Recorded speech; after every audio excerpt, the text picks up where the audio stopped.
అంటే చిరంజీవి ఏదో గవర్నర్ ఇట్లాంటి ఏదో అవుతాడు. చిరంజీవి అనబడేటటువంటి మహానుభావుడికి రాష్ట్రపతి అవకాశం ఉంది. గవర్నర్ అవకాశం ఉంది. లోక్‌సభ స్పీకర్ అవకాశం గూడా ఉంది. ఇప్పుడు ఎవరు తీసుకోవాలి? ఆయన తీసుకోవాలి. ఎందుకు ముందుకి, వెనక్కి ఆలోచిస్తున్నాడు? నేను అటువైపు వెళితే తరువాత పరిస్థితులు ఏమిటి?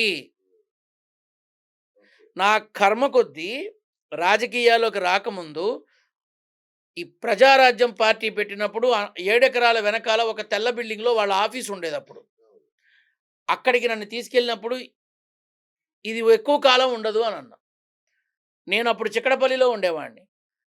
డబ్బులు పోసి టికెట్లు కొనుక్కున్నోళ్ళు అబ్బో! చాలామందే వచ్చారు. అది అనవసరం. నేను చాలా క్లియర్‌గా చెప్పా. భవిష్యత్తులో ఇది ఖచ్చితంగా విలీనం అవుతుంది. నిలబడదు. చిరంజీవి గారు ముఖ్యమంత్రి. ఎప్పటికీ గాడు. ఎప్పటికీ కాడు. కానీ కేంద్ర స్థాయి గౌరవాలు, సత్కారాలు అబ్బో! బ్రహ్మాండంగా ఉంటుంది. కానీ రిక్షా దొక్కే స్థితి కూడా ఉంటుంది అనన్నా.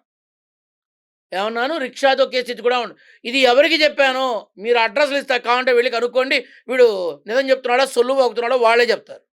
'రిక్షావోడు' అనే సినిమాలో రిక్షా దొక్కాడు. హ్మ్. ఇలా అనుకోలేదు ఇంకోలా మీ బొంద రిక్షా కూడా దొక్కుతాడు.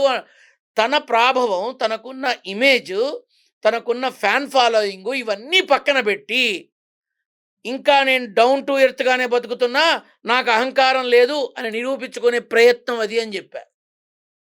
అవునా? ముఖ్యమంత్రి అయ్యాడా? కేంద్ర మంత్రి అయ్యాడు. పార్టీ విలీనమైంది.